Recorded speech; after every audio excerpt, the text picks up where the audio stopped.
صل على سيدنا محمد يا رب صل وسلم.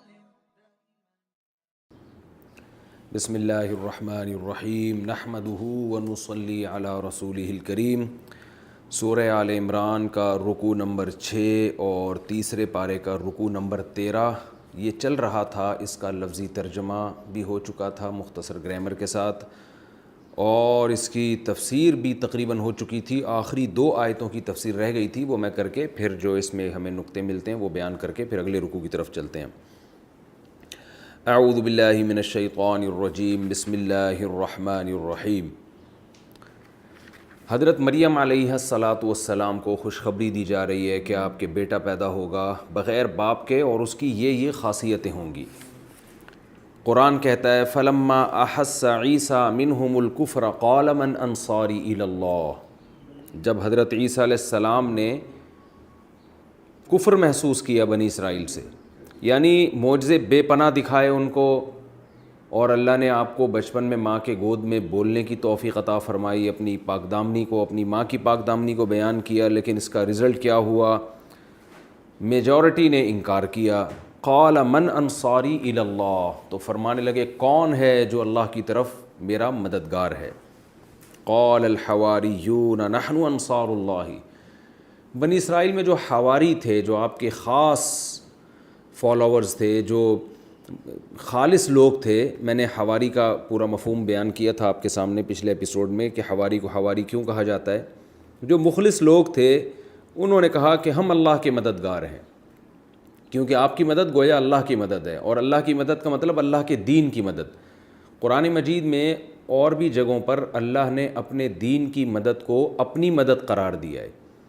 جیسے قرآن میں آتا ہے ان تنصروا اللہ ینصرکم، اے ایمان والو اگر تم اللہ کی مدد کرو گے تو اللہ بھی تمہاری مدد کرے گا، یعنی اللہ کے دین کی اگر مدد کرو گے.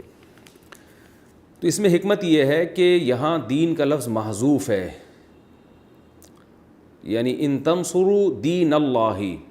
حذف اس لیے کیا یہ بتانے کے لیے کہ اللہ کو اپنا دین اتنا محبوب ہے کہ اللہ کے دین کی مدد اللہ ہی کی گویا مدد کہلائے گی. گویا تم جب اللہ کے دین کو سپورٹ کر رہے ہو تو یوں سمجھا کرو گویا کہ ہم اللہ کو سپورٹ کر رہے ہیں. تو حواری کہنے لگے ہم ہیں اللہ کے مددگار، ہم اللہ پر ایمان بھی لاتے ہیں، اور اے عیسیٰ آپ بھی گواہ رہیں کہ ہم مسلم ہیں، ہم فرما بردار ہیں. قیامت کے دن آپ ہمارے حق میں گواہی دیجیے گا. ربنا آمنا بما انزلت واتبعنا الرسول فاکتبنا مع الشاہدین. پھر دعائیں مانگتے تھے وہ حواریین اور کہتے تھے اے ہمارے رب تو نے جو نازل کیا ہے ہم اس پر ایمان لائے ہیں اور ہم رسول کو فالو کر رہے ہیں، تو بھی ہمیں گواہوں میں شامل کر لے. قرآن مجید میں نیک لوگوں کی دعاؤں کو اللہ نے بہت کثرت سے بیان کیا ہے کہ نیک لوگ اچھا عمل کر کے اللہ سے اس کی قبولیت کی دعا بھی مانگتے ہیں. سورہ آل عمران ہی میں یہ مضمون آئے گا کہ جو صحابہ کرام اور اہل ایمان ہیں قیامت تک وہ بھی اللہ سے دعا مانگتے ہیں. ربنا اننا سمعنا منادیا ینادی للایمان ان آمنوا بربکم فآمنا. یعنی جو محمد صلی اللہ علیہ وسلم کو فالو کرنے والے لوگ ہیں وہ بھی یہ دعا مانگتے ہیں کہ اے اللہ ہم نے ایک منادی کو سنا جو لوگوں کو تیری طرف بلا رہا تھا، ہم نے اس کی دعوت پر لبیک کہا، ہم نے اس کی دعوت کو قبول کیا. تو اللہ نے ہمیں حکم دیا کہ ہم دعا بھی مانگا کریں اور قبولیت کے لیے. تو اس میں تواضع ہے کہ اپنے عمل پر انسان فخر نہ کرے، اترائے نہیں، بلکہ ساتھ ساتھ اللہ سے بار بار قبولیت کی دعائیں مانگتا رہے. تو بنی اسرائیل دعائیں مانگ رہے ہیں اللہ تو جو نازل کر چکا ہے ہم اس پر ایمان لائے ہیں اور تیرے رسول کو ہم فالو کر رہے ہیں. وَمَكَرُوا وَمَكَرَ اللَّهُ. جو عام طور پہ جو بنی اسرائیل تھے انہوں نے بری تدبیریں کرنا شروع کر دیں، لیکن اللہ بھی خفیہ تدبیریں کرتا ہے. تو بری تدبیریں کیا تھیں؟ حضرت عیسیٰ علیہ السلام کے قتل کے منصوبے بنانا شروع کر دیے. باطل کی یہ کوشش ہوتی ہے کہ حق کی راہ میں رکاوٹ ڈالے، لیکن جب حق پھلتا پھولتا ہے اور باطل کی سرداری ختم ہوتی ہے تو ان کا آخری حربہ یہ ہوتا ہے کہ جو حق کی دعوت دینے والا ہے، جو ان کا لیڈر ہے، اس کو قتل کر دیا جائے. لیکن اللہ فرماتے ہم نے بھی خفیہ تدبیریں کیں، واللہ خیر الماکرین، اللہ بہترین تدبیریں کرنے والا ہے۔ یہ رکوع ہمارا تفسیر کے لحاظ سے مکمل ہوا۔ اس میں ہمیں جو علمی نکات ملتے ہیں مختصراً میں بیان کر کے اگلے رکوع کی طرف چلتا ہوں۔ پہلی بات قرآن مجید میں ہے کہ ہم نے وَإِذْ قَالَتِ الْمَلَائِكَةُ يَا مَرْيَمُ إِنَّ اللَّهَ اصْطَفَاكِ وَطَهَّرَكِ وَاصْطَفَاكِ عَلَى نِسَاءِ الْعَالَمِينَ۔ اس آیت سے حضرت مریم کی فضیلت معلوم ہوتی ہے کہ فرشتے ان سے ہم کلام ہوا کرتے تھے اور ان کو فرشتے خوشخبریاں دیتے تھے کہ اللہ نے تمام جہان کی عورتوں کو آپ پر فضیلت دی ہے۔ اس آیت کی روشنی میں بہت سے علماء کی یہ رائے ہے، بہت سے علماء کا یہ نظریہ ہے، موقف ہے کہ اللہ نے مردوں میں محمد صلی اللہ علیہ وسلم کو فضیلت دی ہے، بلکہ تمام انسانوں میں، مردوں اور عورتوں میں بھی، لیکن خواتین میں اللہ نے سب سے زیادہ فضیلت حضرت مریم علیہ السلام کو دی، حتیٰ کہ بعض علماء تو آپ کی نبوت کے بھی قائل ہیں۔ اور وہ جو آیت ہے جس میں آتا ہے کہ ہم نے صرف مردوں کو نبی بنایا، تو اس کے عموم سے وہ حضرت مریم کو مستثنیٰ کرتے ہیں، لیکن بہرحال دلیل کے لحاظ سے یہ قول بہت کمزور ہے۔ قرآن میں صاف ہے کہ ہم نے جتنے بھی پیغمبر بھیجے مرد ہی بھیجے ہیں، عورتوں کو ہم نے پیغمبر نہیں بنایا۔ تو یہ قول کہ حضرت مریم پیغمبر تھیں، یہ قول تو بہت کمزور ہے دلیل کے لحاظ سے، لیکن بعض علماء بہرحال اس کے قائل ہیں، اور اکثریت اس کی قائل ہیں کہ حضرت مریم پیغمبر تو نہیں ہیں، لیکن تمام خواتین میں اللہ نے حضرت مریم کو فضیلت دی ہے۔ اور بعض حضرات اس کے قائل ہیں کہ اس سے حضرت مریم کی جو فضیلت معلوم ہوتی ہے علی نساء العالمین، یہ اس جہان کی اس وقت جتنی عورتیں موجود تھیں ان میں فضیلت دی جا رہی ہے حضرت مریم کو۔ یعنی یہ جو فرشتوں نے کہا کہ اے مریم اللہ نے تمہیں تمام جہان کی عورتوں پر فضیلت دی ہے، تو اس سے مراد اس دور میں جتنی عورتیں تھیں ان پر، ورنہ وہ کہتے ہیں کہ حضرت عائشہ رضی اللہ تعالی عنہا کو تمام جہان کی عورتوں پر فضیلت ہے۔ اور بعض علماء اس کے قائل ہیں کہ حضرت خدیجہ رضی اللہ تعالی عنہا کو تمام جہان کی عورتوں پر فضیلت ہے، اور اس کے بھی دلائل ہیں، جیسے نبی صلی اللہ علیہ وسلم نے فرمایا کہ روایت میں آتا ہے کہ فضل عائشۃ علی النساء کفضل الثرید علی الطعام، جیسے سرید کو تمام کھانوں پر فضیلت ہے تو عائشہ کو بھی اسی طرح تمام عورتوں پر فضیلت ہے۔ تو اس حدیث کی سند کی تو مجھے پوری طرح تحقیق نہیں ہے، بہرحال بعض علماء اس طرف گئے ہیں، اور بعض حضرت خدیجہ رضی اللہ تعالی عنہا کے بارے میں قائل ہیں کہ چونکہ نبی صلی اللہ علیہ وسلم کی سب سے پہلے تصدیق کی، اور آپ صلی اللہ علیہ وسلم سید الانبیاء ہیں، تو آپ جس سے سب سے زیادہ محبت کرتے تھے وہ حضرت خدیجہ تھیں، اور ان کے انتقال کے بعد حضرت عائشہ۔ تو جنہوں نے کہا کہ آپ کو سب سے زیادہ محبت حضرت عائشہ سے تھی، انہوں نے حضرت عائشہ کو فضیلت دی، جنہوں نے کہا حضرت خدیجہ سے تھی، انہوں نے حضرت خدیجہ کو فضیلت دی۔ بہرحال اس میں یہ کوئی اسلام کے بنیادی عقائد میں سے نہیں ہے یہ مسئلہ، لیکن بہرحال اس آیت سے حضرت مریم کی بہت زیادہ فضیلت معلوم ہوتی ہے، اور اگر کوئی اس آیت کی روشنی میں یہ فرض کر لے، یہ عقیدہ رکھے کہ حضرت مریم کو تمام جہان کی عورتوں پر اللہ نے فضیلت دی ہے، تو یہ بھی غلط نہیں ہے، کیونکہ قرآن کے ظاہر سے بہرحال یہی پتہ چل رہا ہے۔ ایک تو نقطے کی بات ہمیں یہ پتہ چلی۔ دوسری بات یہ کہ اللہ کو عبادت کتنی زیادہ محبوب ہے۔ اللہ نے حضرت مریم کو بہت اونچا مقام دیا، تو ان کو حکم کیا دیا کہ وسجدی ورکعی، سجدہ بھی کرنا ہے، رکوع بھی کرنا ہے۔ آج ہمارے معاشرے میں عبادت سے بہت جان چھڑائی جا رہی ہے، نفلی عبادت آج ختم ہوتی جا رہی ہے، فرائض واجبات چھوٹ رہے ہیں تو نفلی عبادت بھی ختم ہو رہی ہے۔ تو اسلام کے تمام شعبوں کو زندہ کرنا چاہیے، ان تمام شعبوں میں صدقات و خیرات بھی ہے، تعلیم علم بھی ہے، قرآن کی تلاوت بھی ہے، اور تجارت بھی ہے، اور ملازمت بھی ہے، اور ساتھ ساتھ عبادت بھی ہے۔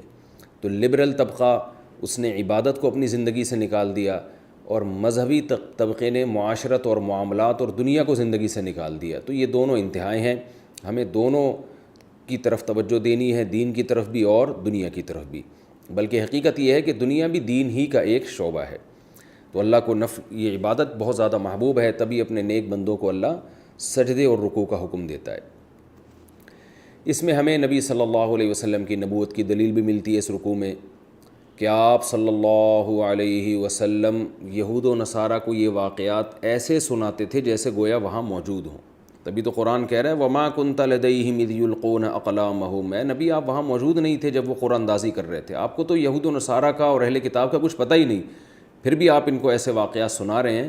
یہ اس کی علامت ہے کہ آپ پر جو وحی نازل ہو رہی ہے وہ وحی برحق ہے۔ اور عجیب بات ہے کہ قرآن ان واقعات کو تورات اور انجیل سے بھی زیادہ اچھا بیان کرتا ہے. آج تورات اور انجیل میں یہ واقعات اتنے خوبصورت انداز میں نہیں ہیں جتنے خوبصورت انداز میں قرآن میں ہیں. اور یہ بھی ہے کہ تورات اور انجیل میں چونکہ آج تحریف ہوئی ہے تو تورات اور انجیل میں ان مقدس ہستیوں کا اتنے خوبصورت اور اتنے بہترین انداز سے تقدس بھی نہیں بیان کیا گیا. یعنی آپ تورات اور انجیل اگر پڑھتے ہیں تو آپ کو حضرت عیسیٰ علیہ السلام اور حضرت مریم سے اور حضرت زکریا اور حضرت یحییٰ سے اتنی عقیدت نہیں ہوتی جتنا قرآن پڑھ کے ہوتی ہے. تو یہ بھی اس بات کی علامت ہے کہ حضرت عیسیٰ اور زکریا اور یحییٰ اور حضرت مریم علیہم السلام جو بنی اسرائیل کے بزرگوں میں سے تھے ان سے ہمیں عقیدت زیادہ ہے. یہود و نصارہ کو، عیسائیوں کو عقیدت نہیں ہے، حالانکہ عیسائی دعویٰ یہ کرتے ہیں کہ ہمارے پیغمبر ہیں. تو خود یہ اس کی علامت ہے کہ اسلام دین برحق ہے اور حقیقت میں فالو کرنے والے حضرت عیسیٰ کو وہ مسلمان ہیں نہ کہ عیسائی ہیں. ایک اور علمی نکتے کی بات یہ پتہ چلتی ہے کہ حضرت مریم کو جب بچے کی ولادت کی خبر دی گئی تو آپ کو بھی تعجب ہوا، حضرت زکریا کو جب خبر دی گئی تو آپ کو بھی تعجب ہوا. تو یہ تعجب ہونا ایمان کی کمی کی علامت نہیں ہے، یہ نیچرل ہے. تو آج بھی اگر کوئی اچھمبے کا کام ہوتا ہے تو اگر اس پہ کوئی تعجب کا اظہار کرتا ہے کہ یہ کیسے ہو گیا تو فوراً اس پہ فتویٰ نہیں لگا دینا چاہیے کہ اللہ کی قدرت کا منکر ہے، بلکہ یہ سمجھنا چاہیے کہ چونکہ اللہ تعالیٰ کی عام عادت سے یہ کام ہٹ کر ہے اس لیے لوگ اس کو جلدی یقین نہیں کرتے. تو اس لیے فوراً یہ نہیں الزام لگا دینا چاہیے کہ یہ اللہ کی قدرت کا انکار کرنے والے لوگ ہیں. اس میں حضرت عیسیٰ علیہ السلام کی حیات کا بھی اشارہ ہے. وَيُعَلِّمُهُ الْكِتَابَ وَالْحِكْمَةَ، اس کو میں نے پچھلے ایپیسوڈ میں تفصیل سے بیان کیا تھا کہ کتاب کی تعلیم اللہ نے صرف عیسیٰ علیہ السلام کو دی ہے. تو اس سے کون سی کتاب مراد ہے؟ کسی اور پیغمبر کے بارے میں تو ایسا ہے نہیں. تو اس سے معلوم ہوتا ہے کہ حضرت عیسیٰ علیہ السلام قرآن مجید کا علم بھی رکھتے ہیں. اور اس میں یہ اشکال بھی ختم ہو گیا کہ حضرت عیسیٰ علیہ السلام کس مسلک کو فالو کریں گے. بھئی وہ مجتہد ہوں گے، جس کو بھرپور طریقے سے قرآن و سنت پہ عبور ہوتا ہے اس کے لیے کسی کی تقلید جائز نہیں ہوتی. تقلید وہ کرتا ہے جس کو قرآن مجید اور احادیث صحیحہ پر وہ مہارت حاصل نہ ہو جو مجتہدین کو تھی. تو مجتہد کے لیے تقلید حرام ہے، عامی آدمی کے لیے تقلید واجب ہے. ایک آدمی کے پاس کامل علم بھی نہیں ہے اور وہ کسی علم والے کی تقلید بھی نہیں کر رہا تو پھر وہ جاہل ہے کہ نہ خود آتا ہے نہ ایسے کو فالو کرتے ہوں جس کو آتا ہے. تو ظاہر ہے ایسا آدمی جو نہ خود ڈاکٹر ہو اور نہ علاج میں کسی ڈاکٹر کی بات مانے تو وہ اپنی صحت کا بیڑا ہی غرق کر سکتا ہے. اور تو یہ جو اشکالات لوگ کرتے ہیں نا، حضرت عیسیٰ علیہ السلام جب قرب قیامت میں نازل ہوں گے تو حنفی ہوں گے یا شافعی ہوں گے. بات یہ ہے کہ حضرت عیسیٰ علیہ السلام مجتہد ہوں گے. تو جو بھی مجتہدین کو فالو کرنے والے لوگ ہیں ان کو جب نیا مجتہد مل جائے گا تو پرانے مجتہد کو چھوڑ دیں گے وہ. لیکن اشکال ان لوگوں پر ہوگا جو حضرت عیسیٰ کو بھی اس وقت فالو نہیں کریں گے اور حضرت عیسیٰ کو بھی یہ کہیں گے ہم کسی کی تقلید نہیں کرتے. تو ان لوگوں پر بہرحال اشکال ہوگا. حضرت عیسیٰ علیہ السلام ان سے کہیں گے کہ یا تو آپ مجتہد بنو یا جب مجتہد نہیں ہو تو کسی مجتہد کو فالو کرو. اس میں پیغمبر کے معجزے کا بھی تذکرہ ہے کہ پیغمبروں سے معجزات ہوتے ہیں، مادرزاد نابینے کو بینائی دے دینا، یہ سب اللہ کے کام ہیں. یہاں بھی دو انتہائیں ہیں جس کے درمیان ایک اعتدال کا راستہ ہے. ایک انتہا تو وہ لوگ ہیں جو عقل پرست ہیں، مذہب کو نہیں مانتے. انہوں نے تو حضرت عیسیٰ کے ان معجزوں کا ہی انکار کر دیا. بلکہ اب اسلامی تاریخ میں بھی ایسے فلاسفر گزرے ہیں جو سرے سے معجزوں کے منکر ہیں. وہ ہر معجزے کی کوئی تعویل کرتے ہیں. وہ نہیں مانتے کہ چاند کے نبی کے ہاتھ سے دو ٹکڑے ہوئے ہیں. وہ نہیں مانتے کہ آپ صلی اللہ علیہ وسلم اس جسم میں اطہر کے ساتھ معراج پہ گئے ہیں. وہ نہیں مانتے کہ حضرت موسیٰ کی لاٹھی واقعی سانپ بن جایا کرتی تھی. اسلام میں ایسے اسکالرز گزرے ہیں، ابھی بھی موجود ہیں. ہر معجزے کو گھما پھرا کے تعویلات کر کے وہ کہتے ہیں کہ یہ پاسبل نہیں ہے، تو اس کو کچھ اور ایسا مفہوم بیان کرتے ہیں جو بالکل قرآن کے خلاف ہوتا ہے. تو ایک طبقہ تو یہ انتہا پسند ہے جو گویا اللہ کی قدرت ہی کا قائل نہیں ہے کہ یہ تو کام اللہ کر رہا ہے نا، تو جو مٹی سے انسان کو بنا سکتا ہے وہ یہ سارے کام نہیں کر سکتا. اسی طرح ملحدین بھی انکار کرتے ہیں، کہتے ہیں یہ سب معاذ اللہ قصے کہانی ہے. تو یہ بھی ایک انتہا ہے. دوسری انتہا وہ ہے جس کی طرف بہت سے مذہبی لوگ گئے ہیں کہ پیغمبروں سے جب اس قسم کے معجزے ظاہر ہوتے ہیں تو وہ پیغمبروں ہی کو خدا سمجھ بیٹھتے ہیں. جیسے عیسائیوں نے جب حضرت عیسیٰ کے یہ معجزے دیکھے، بے پناہ معجزے، بغیر باپ کے پیدا ہونا اور مردے کو زندہ کر دینا، تو انہوں نے حضرت عیسیٰ ہی کو خدا بنا ڈالا، خدا کا ایک جز بنا ڈالا. اب وہ حضرت عیسیٰ سے دعائیں مانگتے ہیں. تو یہ دوسرا غلو ہے. تبھی حضرت عیسیٰ بار بار کہہ رہے ہیں بِإِذْنِ اللہ، یہ سب کچھ اللہ کے حکم سے ہو رہا ہے، مجھ میں طاقت نہیں ہے. تبھی قرآن میں آتا ہے کانا یاکلان طعام، اللہ نے عیسائیوں سے خطاب کیا ہے کہ عیسیٰ اور اس کی ماں یہ دونوں کھانا کھایا کرتے تھے. تو جو معبود ہوتا ہے وہ کھانے پینے کا محتاج نہیں ہوتا، ان کو تو بھوک لگتی تھی، ان کو تو کھانا چاہیے تھا. تو یہ حضرت عیسیٰ کی طاقت نہیں تھی، یہ اس خدا کی طاقت تھی جس نے عیسیٰ ابن مریم کو بنایا. تو یہ علمی نقطے ہیں اس میں. اور فلما احس عیسیٰ منہم الکفر، حضرت عیسیٰ علیہ الصلاۃ والسلام جب بنی اسرائیل آپ کے خلاف ہوئے ہیں تو حضرت عیسیٰ علیہ الصلاۃ والسلام نے اعلان کیا کون ہیں مجھے فالو کرنے والے.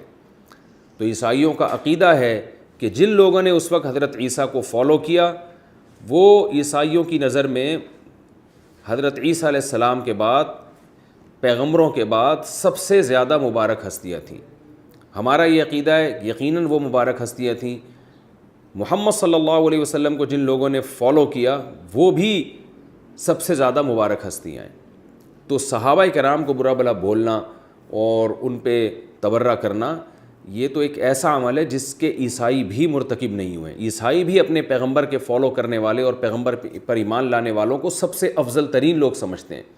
تو عیسائیوں سے ہی سبق لے لینا چاہیے کہ وہ تو اپنے پیغمبر کے فالوورز کو سب سے بہتر سمجھ رہے ہیں، اور جو محمد صلی اللہ علیہ وسلم کو فالو کرنے والے لوگ ہیں ان میں آپ نے چند ایک کے سوا سب پہ معاذ اللہ منافقت کا فتویٰ لگا دیا. یہ بہت بڑا جرم ہے جس کے عیسائی بھی مرتکب نہیں ہوئے. اور ایک اور علمی نقطے کی بات جو آخری بات ہے وہ ہمیں یہ بھی پتہ چلتی ہے کہ جب بھی اسلام دشمن قوتیں اہل حق کے خلاف مکر و فریب کرتی ہیں تو اللہ بھی خفیہ تدبیریں کرتا ہے. تو مکر کا لفظ خفیہ تدبیر، تو اس میں اہل ایمان کو حوصلہ بھی ہے کہ اللہ خفیہ تدبیر کرے گا. بظاہر ایسا ہی لگے گا کہ ان کو کامیابی ہونے والی ہے، لیکن تسلی رکھو انشاءاللہ فتح اور نصرت تمہارا ہی مقدر ہے اور اللہ تمہارے ہی ساتھ ہے. یہ تو پچھلا رکوع ہو گیا. اب ہم انشاءاللہ اگلے رکوع کی طرف چلتے ہیں. اب ہم شروع کرتے ہیں سورہ آل عمران کا رکوع نمبر 6 اور تیسرے پارے کا رکوع نمبر 13. حسب معمول سب سے پہلے اس کا لفظی ترجمہ ہوگا، پھر اس کی تفسیر ہوگی اور پھر انشاءاللہ اس کے مختصر علمی نکات بیان کیے جائیں گے. اعوذ باللہ من الشیطان الرجیم، بسم اللہ الرحمن الرحیم. اذ قال اللہ یا عیسیٰ، جب کہا اللہ نے اے عیسیٰ، انی متوفی کا، میں تجھے وصول کر لوں گا. انی کا معنی بے شک میں. متوفی کو خوب اچھی طرح سمجھیں کیونکہ اس لفظ سے بہت سے اس زمانے کے متجددین نے دھوکہ دینے کی کوشش کی ہے اس آیت کی غلط تفسیر کر کے. متوفی یہ میں پہلے بھی بتا چکا ہوں لیکن ڈیٹیل سے ابھی بھی بتاؤں گا دوبارہ. توفا اصل میں باب تفعل ہے، تکلف یتکلفو تکلفن، توفا یا یتوفیو توفین، یہ یوں بنے گا. جس کو پڑھا جاتا ہے توفا یتوفا توفین پڑھا یوں جاتا ہے اس کو. اور متوفی اس میں فاعل ہے، جیسے یتکلفو سے اس میں فاعل بنے گا متکلفن، تکلف کرنے والا. تو متوفی یہ اس میں فاعل بنے گا. توفا کا اصل مطلب کیا ہے خوب سمجھیں. وفا کا لفظ آپ نے اردو میں بہت زیادہ سنا ہوگا. وفا کہتے ہیں پورا پورا بدلہ چکانا. کہتے ہیں نا فلاں نے میرے ساتھ وفا کی ہے. کیا مطلب؟ کہ میں نے اس پر احسان کیا تھا، اس نے وفا کی، یعنی اس نے احسان کا بدلہ چکایا. مجھے ضرورت تھی، اس نے میرا ساتھ دیا. اسے ضرورت تھی، میں نے اس کا ساتھ دیا. جب مجھے ضرورت پڑی تو اس نے بھی میرا پورا پورا ساتھ دیا. اس کو وفا کہتے ہیں. اس کا کہ اپوزٹ ہے جفا. وفا کرو گے جفا ملے گی، وفا ملے گی، جفا کرو گے جفا ملے گی. یہ سنا ہوگا آپ نے لفظ. تو وفا کا معنی پورا پورا ادا کر دینا، اور قرآن میں بھی یہ لفظ اس معنی میں بہت زیادہ استعمال ہوا ہے. فوفاکم، اللہ تمہیں پورا پورا تمہارا بدلہ عطا فرمائے گا. یہ اس معنی میں قرآن میں استعمال. وفا یوفی باب تفعیل کا معنی ہوتا ہے بدلہ چکا دینا. اب باب تفاعل میں جب جائے گا نا یہ تکلفہ میں توفا میں، تو اس کا معنی ہوتا ہے پورا پورا وصول کر لینا. کیونکہ باب کے چینج ہونے سے معنی میں اس قسم کی چینجنگ اکثر ہو جاتی ہے. جیسے کروما یکرمو کا معنی عزت دار ہونا، اکرما یکرمو کا معنی عزت دینا. تو باب چینج ہونے سے نا اس طرح کی تبدیلی آتی ہے معنی میں.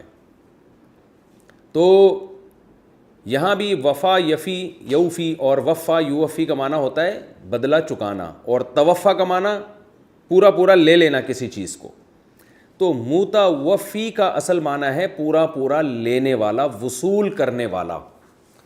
وفات کو بھی وفات اس لیے کہتے ہیں اس میں بندہ پورا وصول ہو چکا ہوتا ہے, تبھی کہتے ہیں نا فلاں کی وفات ہو گئی ہے, یعنی اس کا وہ پورا ہی وصول ہو گیا ہے اب.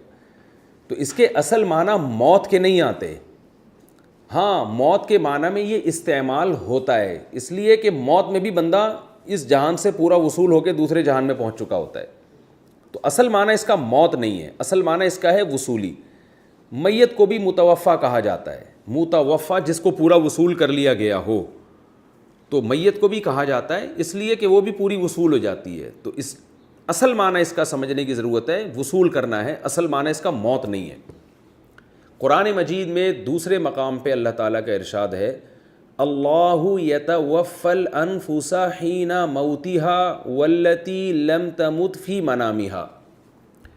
کیا مطلب؟ اللہ یتوفا, اللہ وصول کر لیتا ہے, انفسا نفسوں کو یعنی جانوں کو وصول کر لیتا ہے, روحوں کو وصول کر لیتا ہے, حین موتها اس جان کی موت کے وقت بھی, والتی لم تمت اور ان جانوں کو بھی وصول کر لیتا ہے لم تمت جن پر ابھی موت نہیں آئی ہے, والتی لم تمت فی منامها ان کے سوتے میں.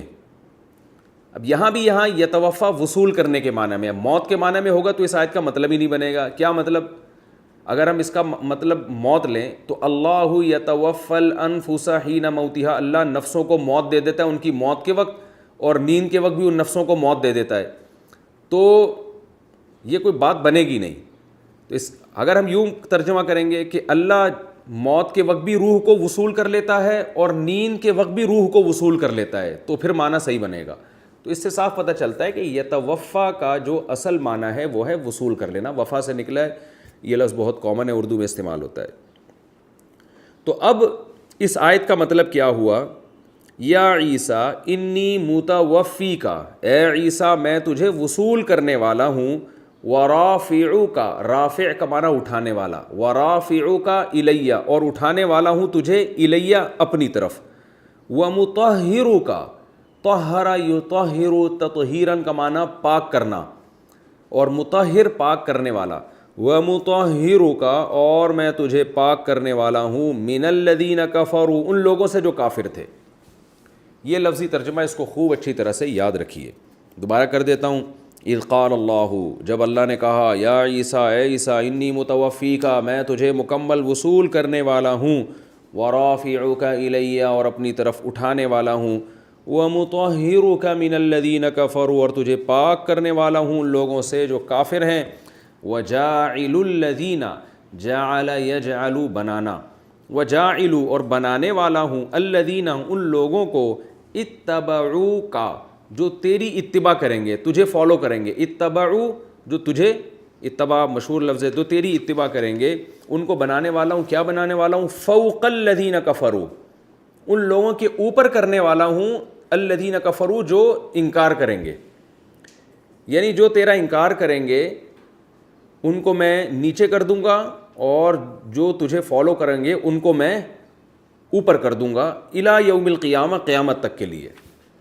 ثم الی مرجعکم, پھر الی میری ہی طرف, مرجعکم تم سب کا لوٹنا ہے, فاحکم بینکم پھر میں فیصلہ کر دوں گا تمہارے درمیان,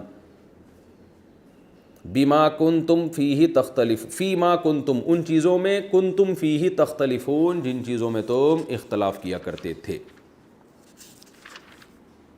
فاما الذین کفروا, بہرحال وہ لوگ جنہوں نے کفر کیا, فاعذبہم, عذب یعذب کا معنی عذاب دینا, تو میں ان کو عذاب دوں گا, عذابا شدیدا, دنیا میں بھی سخت عذاب, فی الدنیا یعنی دنیا میں بھی, والآخرۃ اور آخرت میں بھی, وما لہم من ناصرین اور ان کے لیے کوئی مددگار نہیں ہوگا. واما الذین آمنوا وعملوا الصالحات, اور بہرحال وہ لوگ جو ایمان لائے اور نیک اعمال کیے, فیوفیہم, دیکھو وہی وفا آ گیا کہ نہیں آ گیا, وفا یوفی, اصل میں وفا یا یوفی توفیتاً, فیوفی یسبح کی طرح, فیوفیہم اللہ پورا پورا عطا کر دے گا, ہم ان کو, اجورہم ان کے اجور. تو وفا کا معنی پورا پورا دے دینا, اور توفا کا معنی پورا پورا لے لینا. واللہ لا يحب الظالمین, اور اللہ ظالمین کو سے محبت نہیں کرتا. ذالک نتلوہ علیک، ذالک یہ جو باتیں ہیں اے محمد صلی اللہ علیہ وسلم، یہ جو ہیں نتلوہ، تلا یتلو، اصل میں تلا و یتلوہ نصر ینصرو کی طرح، نتلوہ یہ وہ باتیں ہیں، نتلوہ جو ہم آپ پر تلاوت کرتے ہیں، علیک آپ پر، من الآیات یعنی آیتیں، والذکری اور نصیحت الحکیم حکمت والی، یعنی وہ آیتیں ہیں جو ہم آپ پر تلاوت کر رہے ہیں نبی، اور یہ حکمت والی نصیحتیں ہیں جو ہم آپ کو بتا رہے ہیں۔ ان مثل عیسیٰ، بے شک عیسیٰ کی مثال، عند اللہ اللہ کی نظر میں، کمثل آدم آدم کی مثال کی طرح ہے۔ خلقہ من تراب، آدم کو اللہ نے بنایا مٹی سے، ثم قال لہ پھر اس مٹی سے کہا کن ہو جا، فیکون وہ ہو گئی، یعنی آدم بن جا، وہ آدم بن گئی۔ الحق من ربک، حق تیرے رب کی طرف سے ہے محمد صلی اللہ علیہ وسلم، حق تیرے رب کی طرف سے ہے، فلا تکن پس نہ ہو جا تو، من الممترین شک کرنے والوں میں سے۔ ممترین کا لفظ بھی پہلے گزر چکے، مریہ عربی میں شک کو کہتے ہیں، امتراء باب افتعال میں جاتا ہے تو ممتریون تھا اصل میں، مکتسبین کی طرح۔ فمن حاجک فیہ، پس جو شخص حاجہ، اصل میں حاجج یحاجج محاججتن، حجت بازی کرنا، ضارب یضارب مضاربتن کی طرح، فمن حاجک پس جو بھی آپ سے حجت بازی کرے گا اے محمد صلی اللہ علیہ وسلم، فیہ اس معاملے میں، یعنی عیسیٰ کے معاملے میں کہ وہ اللہ کے بیٹے تھے یا اللہ کے معبود تھے معاذ اللہ، یا پیغمبر تھے اور اب تھے بندے تھے، جو بھی آپ سے اس بارے میں اب حجت بازی کرے، من بعد بعد اس کے کہ ما جاءک، بعد اس کے کہ آ چکا ہے آپ کے پاس، من العلم علم بھی، دلیل، علم بسا اوقات دلیل کے معنی میں بھی استعمال ہوتا ہے، تو یہاں دلیل کے معنی میں آپ کے پاس حق کی دلیل بھی آ گئی، اس کے بعد بھی آپ سے اگر کوئی حجت بازی کرے، فقل تو آپ اس کو کہہ دیجئے تعالوا آؤ۔ تعالوا جب کسی کو عزت سے بلایا جاتا ہے نا تو اس وقت کہا جاتا ہے، ویسے بلانے کے لیے ایتی کا لفظ ہے آؤ، لیکن تعال کا معنی ہوتا ہے ذرا عزت کے ساتھ تشریف لائیے، اور تعالوا جمع کا صیغہ ہے۔ تعالوا آپ ان سے کہیے کہ قل آپ کہہ دیجئے تعالوا آ جاؤ، ندعو ابناءنا، دعا یدعو کا معنی بلانا پکارنا، ندعو ابناءنا ہم بلائیں گے اپنے بیٹوں کو، ابن کی جمع ابنا، وابناءکم اور تمہارے بیٹوں کو بھی، ونساءنا اپنی عورتوں کو بھی، ونساءکم اور تمہاری عورتوں کو بھی، سب کو بلاؤ، وانفسنا اور اپنی جانوں کو بھی، نفس کی جمع انفس، وانفسکم اور تمہاری جانوں کو بھی، ثم نبتہل پھر ہم مباہلہ کریں گے، ابتہل یبتہل ابتہالن کا معنی ہوتا ہے مباہلہ کرنا، مباہلے کا مطلب یہ ہوتا ہے کہ یہ بددعا کرنا کہ ہم میں سے جو باطل پر ہے وہ ہلاک ہو جائے اور جو حق پر ہے وہ بچ جائے، ثم نبتہل پھر ہم مباہلہ کریں گے، فنجعل پھر ہم بنائیں گے، لعنت اللہ اللہ کی لعنت علی الکاذبین ان لوگوں پر جو جھوٹ بولتے ہیں، یعنی ہم مل کے بددعا کریں گے کہ اللہ جو ہم میں جھوٹا ہے اس پر اللہ کی لعنت ہو، تو رزلٹ سامنے آ جائے گا، اے نبی آپ ان سے یوں کہیے، ان ھذا بے شک یہ جو بات ہے، لہو القصص الحق یہ واقعہ ہے برحق، القصص کہتے ہیں واقعہ کو، قصہ جس سے نکلا ہے نا عربی میں، وما من الہ الا اللہ اور نہیں ہے کوئی معبود مگر اللہ، وان اللہ اور بے شک اللہ تعالی لہو العزیز زبردست، لام تاکید کے لیے، هو العزیز وہ زبردست غالب ہے، الحکیم اور وہ حکمت والا ہے، فَإِن تَوَلَّوْا پس اگر پھر بھی یہ روگ اعلاز کریں، فَإِنَّ اللَّهَ عَلِيمٌ بِالْمُفْسِدِينَ تو بے شک اللہ تعالیٰ فساد مچانے والوں سے واقف ہے، وہ مفسدین کو جانتا ہے۔ یہ تو اس رکوع کا لفظی ترجمہ ہو گیا، اب ہم اس کی تفسیر کی طرف آتے ہیں۔ پچھلے رکوع میں یہ بیان ہوا تھا کہ یہودی حضرت عیسیٰ علیہ السلام کے خلاف تدبیریں کر رہے تھے اور ایک تدبیر اللہ بھی کر رہا تھا۔ یہ رکوع شروع ہو رہا ہے اس تدبیر کے بارے میں کہ اللہ نے حضرت عیسیٰ کو بچانے کی کیا تدبیر اختیار کی، وہ تدبیر کیا تھی، اذ قال اللہ یا عیسیٰ، اللہ نے حضرت عیسیٰ کو تسلی دے دی، انی متوفیک اے عیسیٰ میں تجھے وصول کر لوں گا، یعنی ان لوگوں سے میں تجھے اٹھا لوں گا، ورافعک الیہ اور میں تجھے اپنی طرف اٹھا لوں گا، دیکھیں یہ رفعت جو ہے نا کبھی مرتبے کے معنی میں بھی آتی ہے، وَرَفَعْنَاهُ مَكَانًا عَلِيًّا، سورہ مریم میں آتا ہے کہ ہم نے ان کو بہت اونچے، ادریس علیہ السلام کے بارے میں کہ ہم نے ان کو بہت اونچا مقام عطا فرمایا. لیکن یہاں پر اونچا مقام مراد نہیں ہے، بلکہ حضرت عیسیٰ کو اپنی طرف آسمان کی طرف اٹھانا مراد ہے. تو وجہ اس کی کیا ہے؟ قرائن سے، سیاق و سباق سے اور دوسری آیات سے یہ پتہ چلتا ہے. اور ویسے بھی یہاں کوئی مطلب بنتا نہیں ہے کہ یہاں مرتبے کی بلندی مراد ہو، یہ بنتا نہیں ہے، کیونکہ میں ابھی پوری آیت کی تفسیر کروں گا تو آپ سمجھ جائیں گے کہ اس کے علاوہ کوئی اور مفہوم بنتا نہیں ہے یہاں پہ. وَمُطَهِّرُكَ مِنَ الَّذِينَ كَفَرُوا، اور میں آپ کو پاک کر دوں گا کافروں سے، یعنی کافروں کے الزامات سے. کافر جو الزام لگاتے ہیں کہ معاذ اللہ آپ ولد الزنا ہیں، معاذ اللہ آپ جھوٹے نبی ہیں، ان تمام الزامات سے میں آپ کو پاک کر دوں گا. کیسے پاک کروں گا؟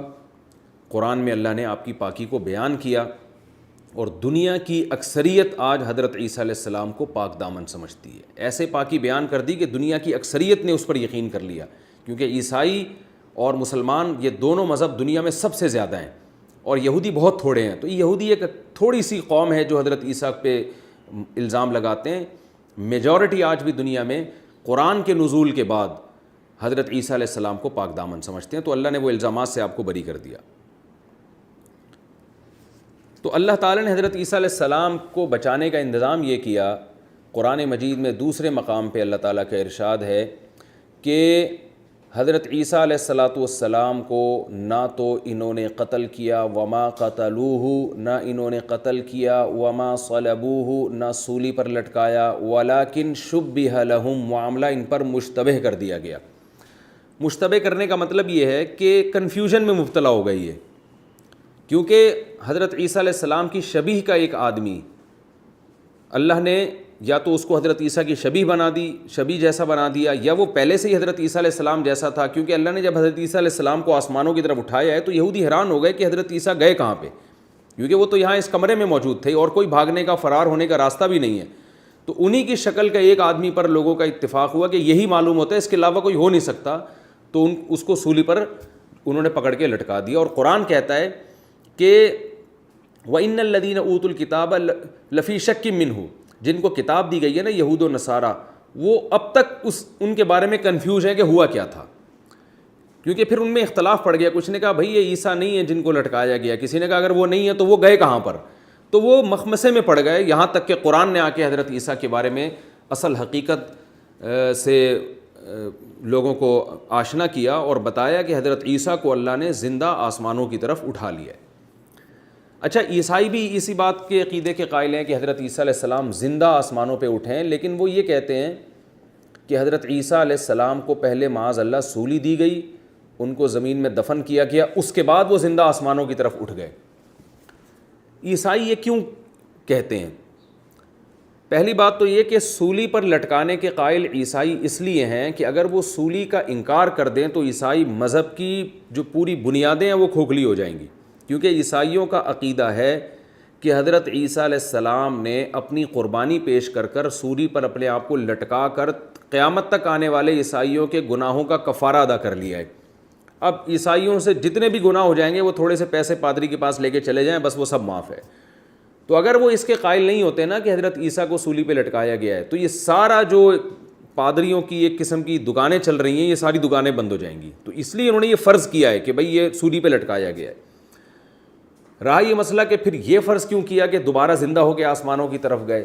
یہ فرض اس لیے کرنا پڑا کہ پچھلی جو آسمانی کتابیں تھیں ان میں حضرت عیسیٰ علیہ السلام کی جو نبوت کے دلائل تھے، ان دلائل میں یہ بات بھی تھی ایک ایسا پیغمبر آئے گا جس کو اللہ آسمانوں کی طرف اٹھائیں گے زندہ، اور وہ آسمانوں میں رہے گا بہت طویل عرصے اور قرب قیامت میں نازل ہوگا وہ. اگر یعنی عیسائی یہ کہہ دیتے کہ حضرت عیسیٰ کو سولی پہ لٹکا کے ختم کر دیا گیا تو پھر یہ ایک بہت بڑا سوالیہ نشان تھا کہ تم جس پیغمبر پر ایمان رکھتے ہو اس پیغمبر کی تو نبوت کی علامتوں میں سے ایک بہت بڑی علامت جو پچھلی کتابوں میں ہے وہ یہ ہے کہ وہ پیغمبر آسمانوں پر اٹھایا جائے گا اور قرب قیامت میں وہ نازل ہوگا. تو یہ تو سولی پر لٹک کے ختم ہو گئے تو اب کیسے نازل ہوں گے دوبارہ؟ تو اس لیے عیسائیوں نے اپنے وہ عقیدے کو بچانے کے لیے جس سے ان کو گناہ کی چھوٹ ملتی ہے، یہ بھی عقیدہ رکھا کہ صلیب پر لٹکایا گیا ہے اور حضرت عیسیٰ کی نبوت کہ جو دلیل تھی اس دلیل کو بچانے کے لیے یہ بھی عقیدہ رکھا کہ تیسرے دن آسمان کی طرف اٹھیں، وہ 3 دن قبر میں دفن ہونے کے بعد۔ تو اسی وجہ سے عیسائی بھی حضرت عیسیٰ علیہ السلام کا بالکل اسی طرح انتظار کر رہے ہیں جیسے کہ مسلمان انتظار کر رہے ہیں۔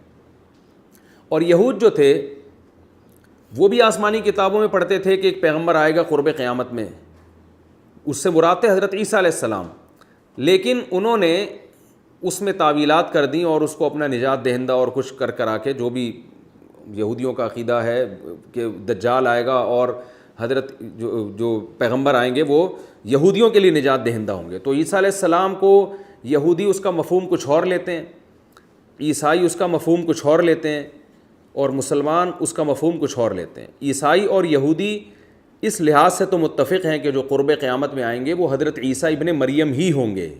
یہودی تو ان کو عیسیٰ بن مریم ماننے سے انکار کرتے ہیں، وہ کہتے ہیں کوئی اور پیغمبر ہوگا، وہ کیا ہوگا وہ یہودی جانے، ان کا ہیڈک ہے، یہ ہمارا ہیڈک نہیں ہے۔ لیکن یہودی، عیسائی اور مسلمانوں میں جو اختلاف ہے وہ اختلاف یہ ہے کہ ہم یہ کہتے ہیں کہ حضرت عیسیٰ علیہ السلام اسلام کی مدد کے لیے آئیں گے، اور عیسائی یہ کہتے ہیں کہ عیسیٰ علیہ السلام عیسائیوں کی مدد کے لیے آئیں گے۔ لیکن عیسائی اور یہودیوں کا اس پر، مسلمانوں کا اس پر بھارا اتفاق ہے کہ وہ یہودیوں سے انتقام لیں گے۔ تو یہ حضرت عیسیٰ علیہ السلام کی جو حقیقی پوزیشن تھی اس کو قرآن نے بیان کیا کہ اللہ تعالیٰ نے آپ کو نہ سولی پہ لٹکنے دیا، وما قتلوہ وما صلبوہ، نہ عیسائیوں نے حضرت عیسیٰ کو قتل کیا، یہودیوں نے، وما صلبوہ، اور نہ سولی پر لٹکایا، ولکن شبیہ لہم، معاملہ ان کے لیے مشتبہ کر دیا گیا۔ پھر ہوا کیا؟ قرآن کہتا ہے بر رفعہ اللہ الیہ، بلکہ اللہ نے ان کو اپنی طرف اٹھا لیا۔ تو یہاں رفعت سے مراد مرتبے کی بلندی نہیں ہے، کیونکہ یہاں بچانے کے معنی میں اٹھانا استعمال ہو رہا ہے، تو مطلب جسم کے ساتھ اٹھا لیا تاکہ وہ قتل نہ کر سکے۔ اور یہاں بھی یہی مطلب ہے، یا عیسیٰ انی متوفیک، یا عیسیٰ میں تجھے وصول کروں گا، ورافعک الیہ، اور میں تجھے اپنی طرف اٹھا لوں گا، ومطہرک من الذین کفروا، اور کافروں کے طعنوں سے میں تجھے پاک کر دوں گا۔ ہم اگر یہاں متوفیکہ کا معنی فرض کر لیں وفاتی ہے، کیونکہ پروفیسر غامدی صاحب نے حضرت عیسیٰ کی حیات کا انکار کیا، وہ بخاری اور مسلم کی متفق علیہ صحیح حدیث کا انکار کیا، صحابہ کرام کے اجماعی عقیدے، فقہاء کرام کے اجماعی عقیدے کا انکار کیا، تو انہوں نے قرآن کی آیتوں میں بہت زیادہ غلط سلط تعویلات کی ہیں۔ ہم فرض کر لیتے ہیں کہ یہاں متوفی کا مطلب وفات دینا ہی ہے، یعنی موت دینا ہی ہے، تو بھی اس کا یہ مطلب نہیں ہے اس آیت کا کہ میں ابھی آپ کو فوراً موت دے رہا ہوں۔ اس کا مطلب ہے میں آپ کو موت دوں گا۔ متوفی اس میں فاعل فیوچر کے معنی میں استعمال ہوتا ہے، تو پھر اس کا مطلب یہ ہوگا کہ اے عیسیٰ میں آپ کو موت دوں گا، ورافعک الیہ، اور آپ کو اپنی طرف اٹھاؤں گا۔ اور عربی میں جو واو کا لفظ ہے وہ ترتیب کے لیے نہیں آتا، یعنی اس لیے نہیں آتا کہ یہ کام ترتیب سے ہو رہے ہیں کہ پہلے موت دوں گا اس کے بعد میں آپ کو اپنی طرف اٹھاؤں گا۔ اس کے لیے واو کا لفظ اس نہیں استعمال ہوتا، بلکہ اس کے لیے فا کا لفظ استعمال ہوتا ہے۔ اگر یہاں فا ہوتی، یوں ہوتا انی متوفیکا، اے عیسیٰ میں آپ کو موت دوں گا، فرافعک الیہ، فرافعک، تو اس کا مطلب ہوتا موت کے بعد اٹھاؤں گا۔ تو واو صرف ایک کام میں شرکت کے لیے آتا ہے، ترتیب کے لیے نہیں آتا۔ اس کی مثال ایسے ہے جیسے میں اگر کہتا ہوں جاءنی زید و عمر، میرے پاس زید آیا اور عمر آیا، تو اہل لغت کا اس پر اتفاق ہے کہ اس میں یہ ہرگز نہیں بیان کیا گیا کہ پہلے زید آیا اور پھر بعد میں عمر آیا، بلکہ اس کا مطلب ہے کہ زید بھی آیا اور عمر بھی آیا۔ کون پہلے آیا کون بعد میں آیا اس کا اس کلام میں تذکرہ نہیں ہے، تو واو میں دونوں کو جمع کر دیا کہ دونوں آئے ہیں۔ ترتیب اگر آپ بیان کرنا چاہتے ہیں تو پھر آپ یوں کہیں گے جاءنی زید فا عمر، زید آیا پھر عمر آیا، تو یہاں بھی واو ہے۔ متوفی کا ورافعک، میں آپ کو وفات بھی دوں گا اور اپنی طرف اٹھاؤں گا بھی۔ تو وفات کب دوں گا؟ احادیث سے ثابت ہے کہ قرب قیامت میں جب حضرت عیسیٰ علیہ السلام دوبارہ نازل ہوں گے تو ان کی وفات ہوگی۔ اور رافعک الیہ کا مطلب آپ کو اپنی طرف اٹھا لوں گا، یہ عمل پہلے ہوگا۔ تو یہ جب ہم وفات کے معنی میں لے لیں متوفیکہ کو، موت کے معنی میں لے لیں، لیکن اس تکلف کی ہمیں ضرورت نہیں ہے، کیونکہ قرآن کی آیت سے اور دوسرے مقامات سے پتہ چل رہا ہے کہ متوفی یہاں پر وصول کرنے کے معنی میں ہے۔ یا عیسیٰ انی متوفیک ورافعک الیہ، عیسیٰ میں آپ کو وصول کروں گا اور آپ کو اپنی طرف اٹھاؤں گا اور آپ کو کافروں کے طعنوں سے بچا لوں گا۔ وجاعل الذین اتبعوک فوق الذین کفروا الی یوم القیامہ۔ وقت پورا ہو گیا، آیت کے اس حصے کی تفسیر انشاءاللہ اگلے ایپیسوڈ میں بیان کروں گا۔ اللہ تعالیٰ سمجھنے کی اور ہم سب کو عمل کرنے کی توفیق عطا فرمائے۔